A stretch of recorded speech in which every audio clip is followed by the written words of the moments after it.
નમસ્કાર વિદ્યાર્થી મિત્રો, આજે આપણે ખૂબ જ એક સરસ ટોપિકની ચર્ચા કરવાના છીએ જેનું નામ છે વ્હીટસ્ટોન બ્રિજ. ઓકે, હવે વ્હીટસ્ટોન બ્રિજ જે છે એ શું છે તો એક પર્ટિક્યુલર કન્ડિશન છે કે વ્હીટસ્ટોન બ્રિજ કોને કહેવાય એ આપણે અહીંયા આગળ સમજવાના છે. તો ઘણા લોકો આનો મતલબ એવો કાઢે કે સાહેબ વ્હીટ એટલે કે ઘઉં આપણે જે ખાઈએ છીએ, સ્ટોન એટલે કે પથ્થર અને બ્રિજ એટલે કે પુલ, એટલે કે ઘઉં અને પથ્થરનો પુલ. ખોટી વાત, અહીંયા એવું કંઈ છે નહીં. આ જે છે ઘઉં અને પથ્થરનો પુલ નથી, પરંતુ વ્હીટસ્ટોન જે છે એ એક સાયન્ટિસ્ટનું નામ છે અને એને જે આપણને પરિપથ રજૂ કર્યો એ પરિપથ પુલ જેવો હતો. એ પરિપથ કેવો હતો? પુલ જેવો હતો. એટલા માટે એ પરિપથને શું નામ આપવામાં આવ્યું? Wheatstone bridge. તો પહેલા આપણે એ વસ્તુ લખીએ કે લગભગ ઈસવીસન 1843 ની અંદર ઈસવીસન 1843 ની અંદર વ્હીટસ્ટોન નામનો એક વૈજ્ઞાનિક હતો. વ્હીટસ્ટોન નામનો એક વૈજ્ઞાનિક હતો. એને આપેલ પરિપથ, એ આપેલ પરિપથનો આકાર કેવો હતો? તો પુલ જેવો હતો. આપેલ પરિપથનો આકાર પુલ જેવો હોવાથી એને શું નામ આપવામાં આવ્યું? તો વ્હીટસ્ટોન બ્રિજ.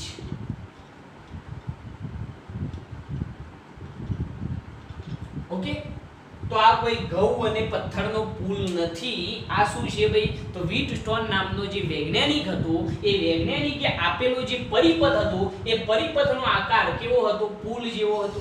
એટલા માટે એને શું નામ આપવામાં આવ્યું? Wheatstone bridge. પહેલા આટલી વસ્તુ તમને ખબર હોવી જોઈએ, નહીં તો ઘણા મહાનુભાવો એવા પણ હોય કે સાહેબ વ્હીટ એટલે કે ઘઉં, સ્ટોન એટલે કે પથ્થર અને બ્રિજ એટલે કે પુલ. ઘઉં અને પથ્થરનો પુલ. ના, ખોટી વાત. શું છે એક્ઝેક્ટ? તો વ્હીટસ્ટોન જે છે સાયન્ટિસ્ટનું નામ છે. ઈસવીસન 1843 ની અંદર વ્હીટસ્ટોન નામના વૈજ્ઞાનિકે આપેલ જે પરિપથ હતો એ પરિપથનો આકાર કેવો હતો? પુલ જેવો હોવાથી એને શું નામ આપવામાં આવ્યું? વ્હીટસ્ટોન બ્રિજ એવું નામ આપવામાં આવ્યું. ઓકે, હવે આ જે વ્હીટસ્ટોન નામના વૈજ્ઞાનિકે આપેલો પુલ હતો એ પુલનો આકાર કેવો હતો એ જરા આપણે સમજીએ. તો એને જે પુલ આપણને રજૂ કર્યો, જે પરિપથ રજૂ કર્યો, એનો આકાર કંઈક આવો હતો. જરા ધ્યાનથી જુઓ.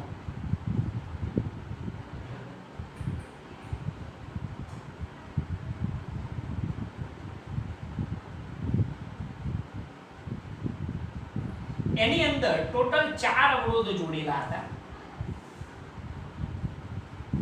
બરોબર છે? આ રીતના 4 અવરોધો હતા.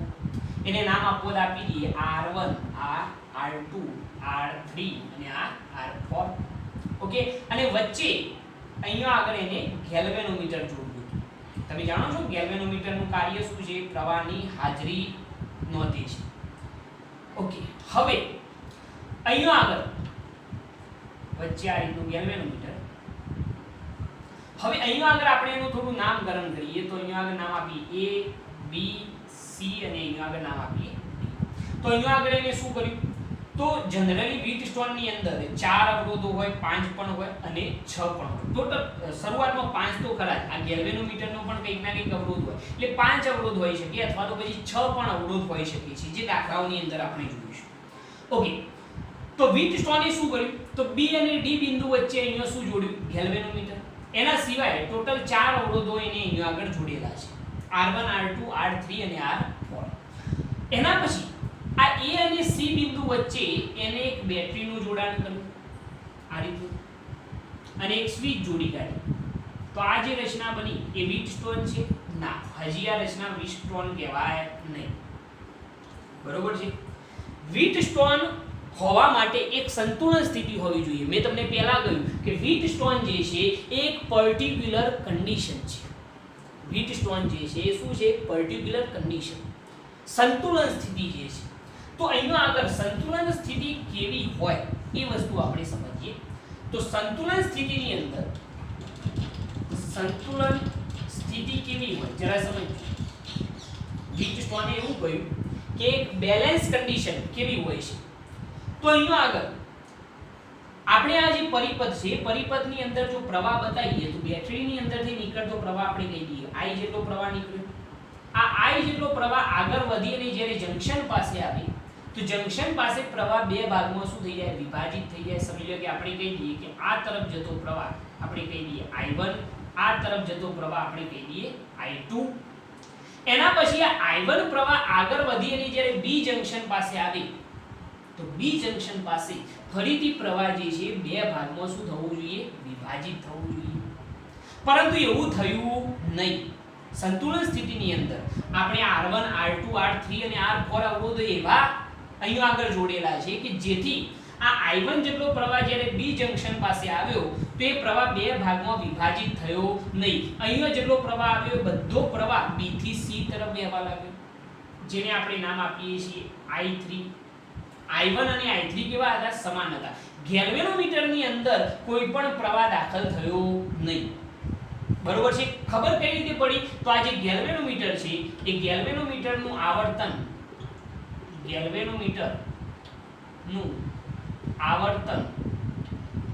અથવા તો એમ લખીએ કે ગેલ્વેનોમીટર આવર્તન દર્શાવતું નથી.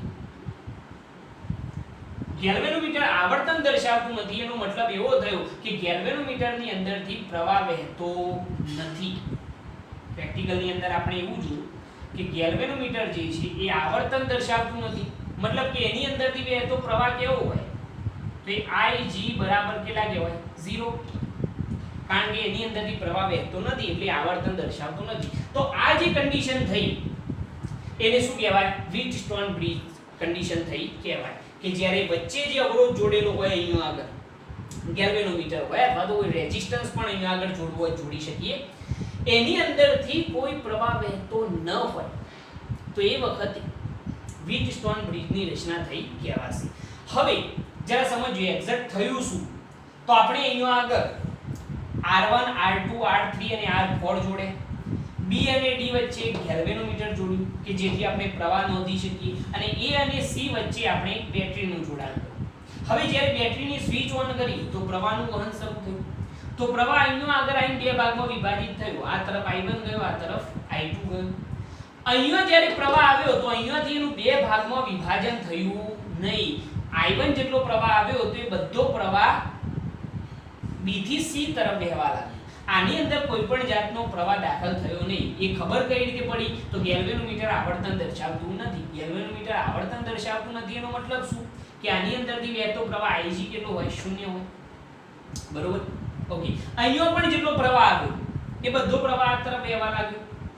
અહીંયા I2 જેટલો પ્રવાહ આવ્યો, આ તરફ જે પ્રવાહ દાખલ થયો I4 કહી દઈએ.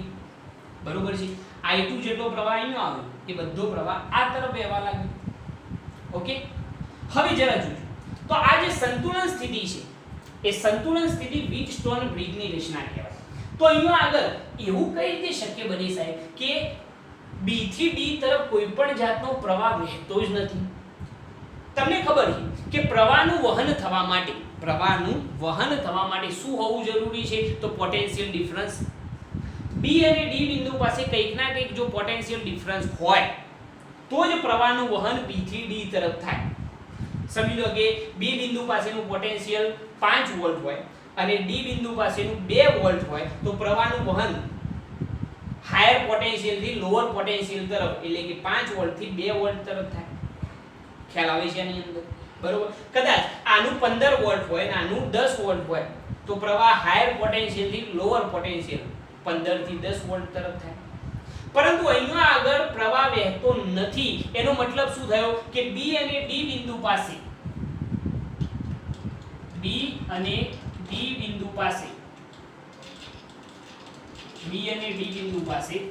પોટેન્શિયલ ડિફરન્સ કેવો હશે? સમાન હશે. આ B અને D બિંદુ પાસેનું પોટેન્શિયલ ડિફરન્સ કેવો હશે? સમાન હશે. એટલે કે VB શું હશે? VD. અને VB VD હોય તો વચ્ચે જે આપણે ગેલ્વેનોમીટર જોડ્યું છે એ ગેલ્વેનોમીટરમાંથી વહેતો પ્રવાહ Ig બરાબર કેટલો થાય? 0 થાય. આ કન્ડિશન જે છે સંતુલન સ્થિતિ છે. અને જો આવી સ્થિતિ હોય તો આપણે એમ કહી શકીએ વ્હીટસ્ટોનની સિદ્ધાંત મુજબ કે R1/R2 બરાબર R3 अपन શું થાય? R4. R1/R2 શું થઈ જાય? R3/R4. જો બાય જો જો બાય જો. R1 by R2 is equal to R3 by R4 આ કન્ડિશન આપણને પ્રાપ્ત થાય. ઓકે, ક્યારે ખ્યાલ આવ્યો આની અંદર? આ જે રચના છે, આ જે સિદ્ધાંત મેં લખેલો છે એ વ્હીટસ્ટોન નો સિદ્ધાંત છે કે R1 by R2 is equal to R3 by R4 આ વ્હીટસ્ટોન નો સિદ્ધાંત છે. પરંતુ એ શક્ય ક્યારે બને? એક્ઝેક્ટ મગજમાં બેઠું. મેં તમને શું સમજાવ્યું કે ઈસવીસન 1843 ની અંદર વ્હીટસ્ટોન નામના વૈજ્ઞાનિકે જે પરિપથ રજૂ કર્યો એનો આકાર પુલ જેવો હતો, એટલા માટે એને શું નામ આપવામાં આવ્યું? વ્હીટસ્ટોન બ્રિજ એવું નામ આપવામાં આવ્યું. એની રચના આવી હતી. એની અંદર એને R1 R2 R3 R4 આવા અવરોધો જોડ્યા અને વચ્ચે એક ગેલ્વેનોમીટર જોડ્યું. A અને C વચ્ચે એક બેટરીનું જોડાણ કર્યું. એને જોયું કે જ્યારે સ્વિચ ઓન કરવામાં આવી ત્યારે પ્રવાહ જ્યારે જંકશન A પાસે આવ્યો તો પ્રવાહનું બે ભાગમાં વિભાજન થઈ ગયું. આ તરફ I1 ગયો, આ તરફ I2 ગયો. પરંતુ અહીંયા એનું વિભાજન થયું નહીં. અહીંયા જેટલો પ્રવાહ દાખલ થયો બધો જ પ્રવાહ B થી C તરફ વહેવા લાગ્યો. મતલબ કે I1 અને I3 કેવા હતા? સમાન હતા. બરોબર. અહીંયા જેટલો પ્રવાહ આવ્યો એ બધો પ્રવાહ આ તરફ દાખલ થઈ ગયો, એટલે કે I2 અને I4 સમાન હતા. ખબર કઈ રીતે પડી? તો ગેલ્વેનોમીટર આવર્તન દર્શાવતું હતું નહીં. ગેલ્વેનોમીટર આવર્તન દર્શાવતું નથી એનો મતલબ એવો કે આની અંદરથી વહેતો પ્રવાહ Ig બરાબર કેટલો છે? 0 છે. Ig બરાબર કેટલો? 0 છે. ઓકે, એનો મતલબ એવો થયો કે સાહેબ આની અંદરથી પ્રવાહ વહેતો નથી. હવે મેં તમને શીખવાડેલું છે આ વસ્તુ કે કોઈ પણ સર્કિટની અંદર પ્રવાહનું વહન ક્યારે થાય? કોઈ પણ બ્રાન્ચની અંદર, આ બ્રાન્ચની અંદર પ્રવાહનું વહન ક્યારે થાય? કે જ્યારે B અને D પાસે કંઈક ના કંઈક પોટેન્શિયલ ડિફરન્સ હોય, વિદ્યુત સ્થિતિમાનનો તફાવત હોય. આ 10 વોલ્ટ હોય, આ 8 વોલ્ટ હોય તો પ્રવાહનું વહન થાય જ હાયર પોટેન્શિયલ થી લોઅર પોટેન્શિયલ તરફ. પરંતુ અહીંયા પ્રવાહનું વહન થતું નથી. એનો મતલબ શું થયો કે B અને D બિંદુ પાસે પોટેન્શિયલ ડિફરન્સ કેવું હશે? સમાન હશે. VB is equal to શું હોય? VD. તો ગેલ્વેનોમીટરની અંદરથી વહેતો પ્રવાહ Ig બરાબર શું થાય? 0 થાય. અને Ig બરાબર જો 0 થાય તો આ વ્હીટસ્ટોન બ્રિજ છે અને એના માટે તમે R1 by R2 is equal to R3 by R4 લખી શકો છો. ઉલટું પણ લખી શકો. R1 by R2 બરાબર R3 by R4 લખી શકાય. આ જે સ્થિતિ છે એને શું કહેવાય? સંતુલન સ્થિતિ, બેલેન્સ વ્હીટસ્ટોન. શું કહેવાય? Balance Wheatstone. બરોબર? ઓકે, હવે સાહેબ આ તો વસ્તુ આપણે સીધે સીધી લખી, પરંતુ આની સાબિતી શું? સાબિતી તો આપવી પડે ને ભાઈ. તો આપણે આનું પ્રૂફ આપીએ. પ્રૂફ હવે જરા જુઓ કે સાબિતી કઈ રીતે આપી શકાય. સાબિતી આપવા માટે આપણે અહીંયા આગળ કિર્ચોફ વોલ્ટેજ લો એપ્લાય કરીએ, કિર્ચોફનો બીજો નિયમ. તો આપણે એક પરિપથ ધ્યાનમાં લઈએ. પરિપથ લઈએ ABDA. મુસાફરીનો માર્ગ આમ વિચાર. બરોબર છે? તો અહીંયા આગળ આપણે એમ લઈએ ABDA લૂપ માટે કિર્ચોફનો બીજો નિયમ. કિર્ચોફનો બીજો નિયમ એપ્લાય કરતો. કયા લૂપ માટે ભાઈ? તો ABDA. હવે કિર્ચોફનો બીજો નિયમ તો તમને બધાને યાદ જ છે. ચલો અહીંયા આગળ લૂપ કયો છે? ABDA. મુસાફરીની દિશા બતાવેલી છે. તો ચલો અહીંયા આગળ આ અવરોધ R1 ની અંદર પ્રવાહની દિશા, મુસાફરીની દિશા સમાન, તો પોટેન્શિયલ ડિફરન્સ શું થાય? ઋણ થાય. તો -I1 R1. ઓકે, આની અંદર દાખલ થઈએ B થી D તરફ. તો ગેલ્વેનોમીટરનો પોટેન્શિયલ ડિફરન્સ, ગેલ્વેનોમીટરની પણ કંઈક ના કંઈક અવરોધ હોય જ, પરંતુ એની અંદરથી વહેતો પ્રવાહ 0, એટલે આનો પોટેન્શિયલ ડિફરન્સ કેટલો થઈ જાય? 0 થઈ જાય. તો આપણે લખવું લખી શકીએ છીએ 0, પરંતુ લખવાની કોઈ જરૂર નથી. ત્યાંથી આગળ વધીએ તો D થી કઈ તરફ? અહીંયા લખવું લખજો, કોઈ વાંધો નથી. અહીંયા લખવું હોય તો શું લખાય? 0.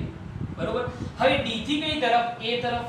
હવે D થી A તરફ જઈએ તો મુસાફરીની દિશા અને પ્રવાહની દિશા વિરુદ્ધ, તો એનું પોટેન્શિયલ શું થઈ જાય? પ્લસ થઈ જાય. તો પ્લસ શું થઈ જશે?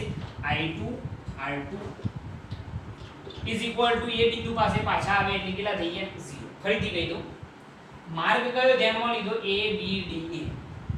કિર્ચોફ વોલ્ટેજ લો, કિર્ચોફનો બીજો નિયમ. તો શું થાય? -I1 R1. આની અંદરથી કેવું હોય તો 0, આ તરફ કેવું હોય તો કેટલો થાય? +I2 R2 બરાબર 0. આના ઉપરથી લખવું હોય તો આ બરાબરની આ બાજુ જોઈએ તો કેવા થઈ જાય? ધન થઈ જાય. તો એના ઉપરથી આપણે લખી કાઢીએ અહીંયા આગળ માટે I1 R1 આને બરાબર ની આ બાજુ આવે એટલે પ્લસ થઈ ગયા ને, તો I1 R1 બરાબર I2 R2. આ રીતનું એક સૂત્ર આપણે બનાવીએ. ઓકે, આને આપીએ સમીકરણ નંબર 1.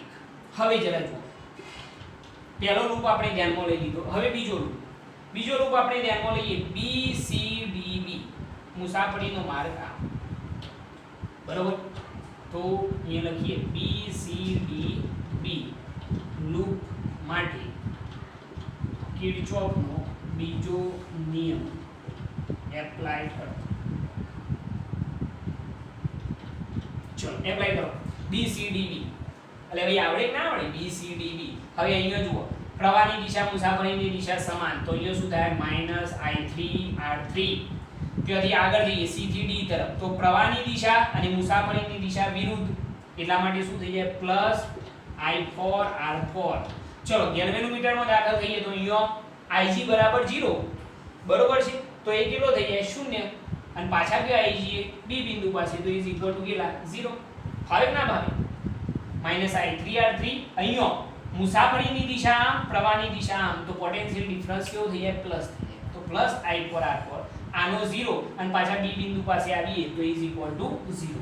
ઓકે, સાદું રૂપ આપો તો આ બરાબરની આ બાજુ આવે તો પ્લસ થઈ જાય. તો અહીંયા આપણે લખી કાઢીએ માટે I3 R3 બરાબર I4 R4. આવું એક સમીકરણ મળી જાય, જેને આપણે આપીએ સમીકરણ નંબર 2. તમે આને સમીકરણ નંબર 2 નહીં આપો તો ચાલશે. એક બીજું કામ કરી દઈએ અને એના પછી આને સમીકરણ નંબર આપીએ. જરા ધ્યાનથી જોજો. ઓકે, શું કર્યું આપણે? માટે I3 R3 I4 R4. એટલે ભાઈ આની અંદર કન્ફ્યુઝન નહીં, આ બરાબરની આ બાજુ ગયા, મેં આ બાજુ લખ્યા, મતલબ તો એ જ થયું ભાઈ. I3 R3 બરાબર I4 R4. ઓકે, હવે જરા જુઓ કે આપણને ખબર છે, આપણને શું ખબર છે કે I1 અને I3 બંને કેવા? સમાન છે. અહીંયા આગળ આપણને એ તો ખબર પડે કે ભાઈ અહીંયા આગળ I1 શું છે? I3. અને બીજું I2 શું છે? I4. આ તો ખબર છે, નોટ કરીને લખવાનું આ કે અહીંયા જેટલો પ્રવાહ દાખલ થયો એટલો ને એટલો B થી C તરફ છે, એટલે કે I1 I3 and I2 I4 હોવાથી આ બંને સમાન છે. I1 I3 છે અને I2 શું છે? I4. તો આપણે લખવું હોય તો I3 ની જગ્યાએ શું લખી શકાય? I1. તો આ સૂત્ર શું બની જાય? જરા જુઓ કે I1 R3 I4 ની જગ્યાએ લખવું હોય તો શું લખાય? I2 લખી શકાય. તો I2 R4 આવું લખી શકાય. આ જે સમીકરણ મળ્યું એને આપણે આપીએ સમીકરણ નંબર 2. ખ્યાલ આવ્યો ના? આ જે આપણે BCDB લૂપ હતું એની અંદર આપણે કિર્ચોફનો બીજો નિયમ એપ્લાય કર્યો તો આ સૂત્ર મળ્યું. તો is equal to I3 R3 બરાબર I4 R4. ઓકે, હવે આપણને ખબર છે કે I1 અને I3 કેવા? સમાન. I2 અને I4 કેવા? સમાન છે. તો આપણે I3 ની જગ્યાએ લખવા શું લખાય? I1. તો I1 R3 is equal to આની જગ્યાએ શું લખાય? I2. તો I2 R4. સમીકરણ નંબર 2. ઓકે, હવે આપણે સમીકરણ 1 અને 2 નો શું લઈ લઈએ? ગુણોત્તર. સમીકરણ 1 ભાગ્યા શું કરતો? 2 કરતો. ચલો 1 ભાગ્યા 2 કરો તો શું થઈ જાય? I1 કેન્સલ થઈ જશે. આ રીતે લખવું હોય તો આપણે લખી શકાય કે I1 R1 upon I1 R3 is equal to I2 R2 upon I2 R4. ચલો I1 કેન્સલ, I2 કેન્સલ, તો શું થયું? I1 upon R3 is equal to R2 upon R4. આમ પણ લખી શકાય R1 upon R3 is equal to R2 upon R4. આપણે આ સાબિત કરવાનું હોય તો શું લખાય? માટે R1 upon R2 બરાબર ની આ બાજુ, R3 બરાબર ની આ બાજુ, તો R3 upon R4. ઓકે, તો આ સાબિત થઈ ગયું. તો આ જે છે સંતુલન સ્થિતિની અંદર વ્હીટસ્ટોન બ્રિજનું સૂત્ર છે, જે ઇઝીલી તમે પ્રૂવ કરી શકો છો. બહુ સિમ્પલ છે. આ એક પર્ટિક્યુલર કન્ડિશન છે. પર્ટિક્યુલર કન્ડિશનમાં અહીંયા આગળ આપણે જે અવરોધ જોડેલો હોય અથવા તો ગેલ્વેનોમીટર જોડેલું હોય તો આપણે આની અંદરથી વહેતો પ્રવાહ કેટલો વિચારી શકાય? 0 વિચારી શકાય. નહીં તો પ્રોબ્લેમ શું થાય કે આવી કન્ડિશન ઉપર જરા ધ્યાન રાખજો, જે ડબલ ની નીટની અંદર એકાદ ક્વેશ્ચન આનું મૂકી જ દે છે.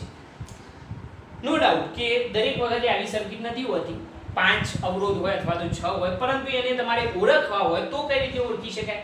તો એના માટે આ રચના હોવી જોઈએ કે આ બંને બિંદુ પાસે પોટેન્શિયલ ડિફરન્સ સમાન હોય તો આની અંદરથી વહેતો પ્રવાહ Ig બરાબર કેટલો? 0. જો Ig બરાબર 0 હોય તો R1/R2 બરાબર R3/R4 થાય. બરોબર. ટૂંકમાં એક વસ્તુ કહી શકાય કે જો આવી રચના હોય, જો વ્હીટસ્ટોન બ્રિજની સંતુલન સ્થિતિ હોય તો તમે આને હટાવી શકો, કારણ કે આની અંદરથી વહેતો પ્રવાહ 0. હવે તમે આનો જવાબ ઈઝીલી લઈ શકો. આ બંને કેવા થઈ ગયા? સિરીઝમાં. આ બંને પણ કેવા થઈ ગયા? સિરીઝમાં. આ બંને સિરીઝમાં એનો સમતુલ્ય શોધો, આ બંને સિરીઝમાં એનો સમતુલ્ય શોધો. આ ઉપર નીચેના બંને શું થઈ જાય? સમાંતર. આખી સર્કિટ શું થઈ જાય? સોલ્વ થઈ જાય. ખ્યાલ આવ્યો ના આવ્યો?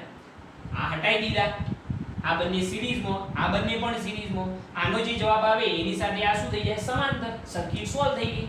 બરોબર છે. પરંતુ એના માટે મેં તમને કહ્યું કે સંતુલન સ્થિતિ હોવી જરૂરી. આની અંદરથી વહેતો પ્રવાહ કેટલો હોવો જોઈએ? 0 હોવો જોઈએ. ઓકે, તો આખી થિયરી બહુ સિમ્પલ છે, ઈઝીલી તમે એપ્લાય કરી શકો છો અને મોસ્ટ આઈએમપી થિયરી છે. આની અંદર બીજું કંઈ નથી કરવાનું. પહેલા તો જ્યારે લખવાની શરૂઆત કરો તો કોને શોધ કરીને લખજો તો મજા આવશે, કારણ કે થિયરી બહુ નાની છે. તો ઈસવીસન 1843 ની અંદર વ્હીટસ્ટોન નામના વૈજ્ઞાનિકે એક પરિપથ રજૂ કર્યો. એ પરિપથનો આકાર કેવો હતો? પુલ જેવો હતો. એટલા માટે એને શું નામ આપવામાં આવ્યું? Wheatstone bridge. એની રચના આવી. બરોબર. હવે આની અંદર I1 શું થયું? I3 અને I2 શું થયું? I4. કેમ એવું થયું? કારણ કે ગેલ્વેનોમીટર આવર્તન દર્શાવતું નથી, એટલે કે ગેલ્વેનોમીટરનો પ્રવાહ કેટલો? 0 હતો. બરોબર.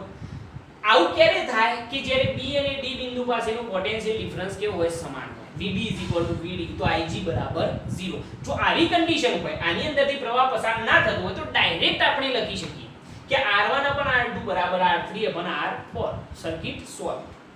બરોબર છે. પરંતુ મેં એની સાબિતી પણ આપેલી છે કે સાબિત કઈ રીતે કરી શકાય. તો એનું પ્રૂફ પહેલા કયો લૂપ ધ્યાનમાં લેવાનો? ABDA. તો સમીકરણ 1 મળી જાય.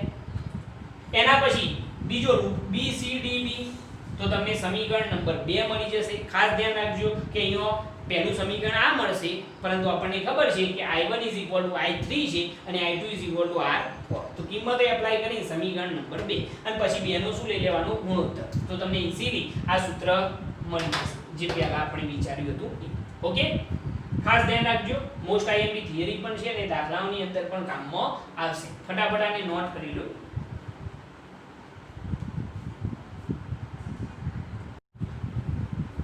ઓકે, તો આપણે જે વાત કરી વ્હીટસ્ટોન બ્રિજની, એની અંદર આપણે બેલેન્સ વ્હીટસ્ટોન બ્રિજ કયા પ્રકારનો દોર્યો હતો? તો મેં તમને આ રીતે સમજાવ્યું કે વ્હીટસ્ટોન બ્રિજની રચના કંઈક આ પ્રકારની હોય છે.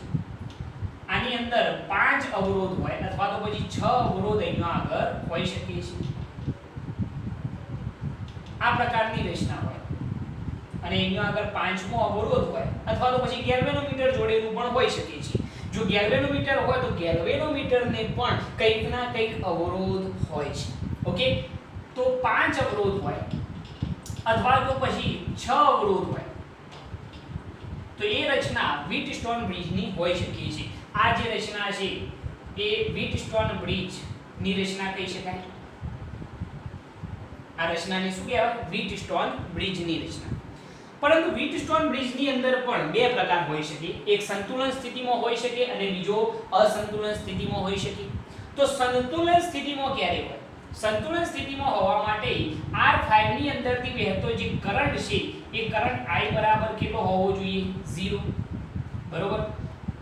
આની અંદરથી R5 ની અંદરથી વહેતો પ્રવાહ I બરાબર કેટલો હોવો જોઈએ? 0. તો એ વ્હીટસ્ટોન બ્રિજ કેવો કહેવાય? સંતુલન સ્થિતિમાં કહેવાય. અને એના માટેની શરત શું છે? તો આપણે જે વાત કરી કે R1/R2 is equal to R3 શું હોવા જોઈએ? R3/R4. જો આ શરતનું પાલન થતું હોય તો R5 ની અંદર વહેતો પ્રવાહ I બરાબર કેટલો હશે 0.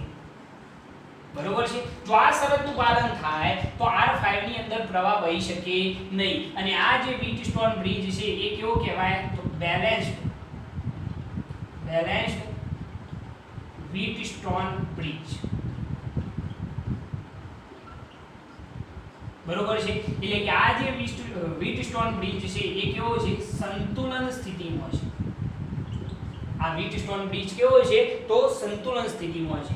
તો યાદ રાખવાનું કે સંતુલન સ્થિતિમાં હોવા માટે કરંટ પસાર થવો ન જોઈએ અને જો કરંટ પસાર ન થતું હોય તો એના માટેની શરત કઈ R1/R2 = R3/R4.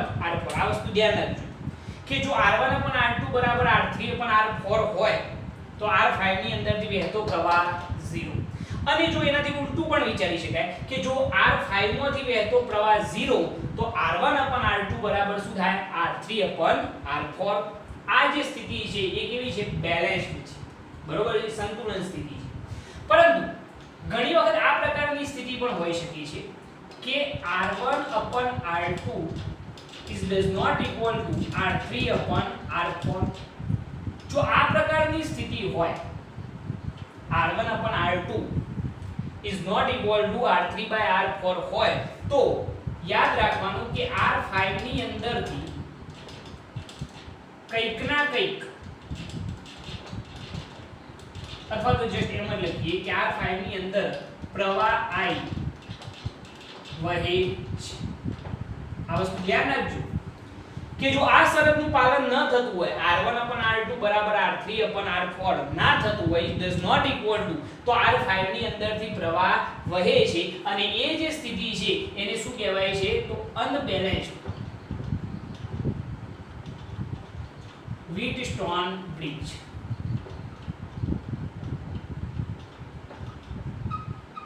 બરોબર છે કે આ જે વ્હીટસ્ટોન બ્રિજ છે એ કેવો છે અસંતુલન સ્થિતિમાં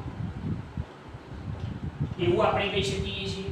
તો આ જે છે આ સ્થિતિ હોય R1/R2 = R3/R4 તો પ્રવાહ વહી શકશે નહીં. કઈ સ્થિતિ સંતુલન સ્થિતિ. અને જો R1/R2 does not equal to R3/R4 તો એ શું કહેવાશે અસંતુલન સ્થિતિ અનબેલેન્સ અને આ જે છે શું કહેવાશે બેલેન્સ. આ બે વસ્તુ તમારે ખાસ ધ્યાનમાં રાખવાની છે. એક પહેલી આ અને બીજી આ. બેલેન્સ ક્યારે હોય અને અનબેલેન્સ ક્યારે હોય. બરોબર બેલેન્સ હોય તો તમે આ સૂત્ર એપ્લાય કરી શકો. બરોબર છે. નાની અંદરથી વહેતો પ્રવાહ 0 ઈઝીલી તમે કોઈ પણ દાખલો હોય સોલ્વ કરી શકો છો. અને અનબેલેન્સ હોય તો આ પ્રકારની સ્થિતિ થશે. પછી આપણે કિર્ચોફ લો વગેરે એપ્લાય કરવા પડશે. ઓકે આને નોટ કરી લેજો.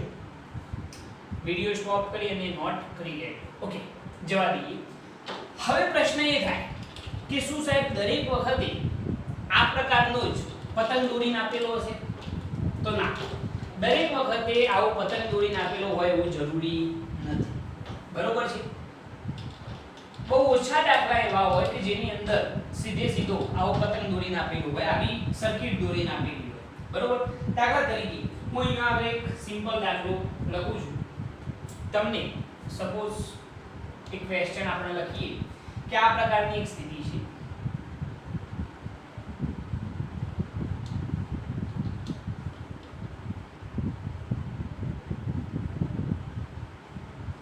વ્હીટસ્ટોન બ્રિજ ની અંદર કેટલા અવરોધો હોઈ શકે તો 5. બરોબર છે. 5 અવરોધો હોય. અહીંયા આગળ આપણે અવરોધોના મૂલ્યો લખવા હોય તો લખી કાઢીએ કે 2 ઓહ્મ આને કહી દઈએ 1 ઓહ્મ આ 4 ઓહ્મ અને આ 2 ઓહ્મ. બરોબર છે. અને આપણને એમ કહ્યું છે કે A અને B વચ્ચેનો સમતુલ્ય અવરોધ શોધો અને આપણને ઓપ્શન આપેલા છે. સપોઝ 1 ઓહ્મ, બીજો આપેલો છે 2 ઓહ્મ, ત્રીજો આપેલો છે 3 ઓહ્મ અને ચોથો આપેલો છે 4. કયો સાચો જવાબ છે? તો અહીંયા આગળ મેં તમને પહેલા કહ્યું કે 5 અવરોધ હોય અથવા તો 6 અવરોધ હોય તો એની અંદર પહેલી શક્યતા તમારે એ ચેક કરવાની કે આ વ્હીટસ્ટોન હોઈ શકે. કારણ કે મોટાભાગના ક્વેશ્ચન લગભગ 95% ક્વેશ્ચનની અંદર 5 અથવા તો 6 અવરોધ હોય તો શક્યતા છે કે વ્હીટસ્ટોન બ્રિજ હોઈ શકે છે. બરોબર. એટલે આ વસ્તુ થોડી ધ્યાનમાં રાખજો. ચેક કરવાનું કે આ વ્હીટસ્ટોન છે કે નહીં. તો આપણે શું જોયું વ્હીટસ્ટોન હોવા માટે એ પણ સંતુલન સ્થિતિમાં તો એના માટેની શરત શું r1/r2 r3/r4 ચેક કરીએ આપણે કે r1/r2 r3/r4 તો શું થાય 2/1 4/2 થઈ ગયા તો આપણને કેટલા થાય 2 બરોબર છે અને આ 2 દુ 4 એટલે કે આ જે છે કેવો છે બેલેન્સ્ડ છે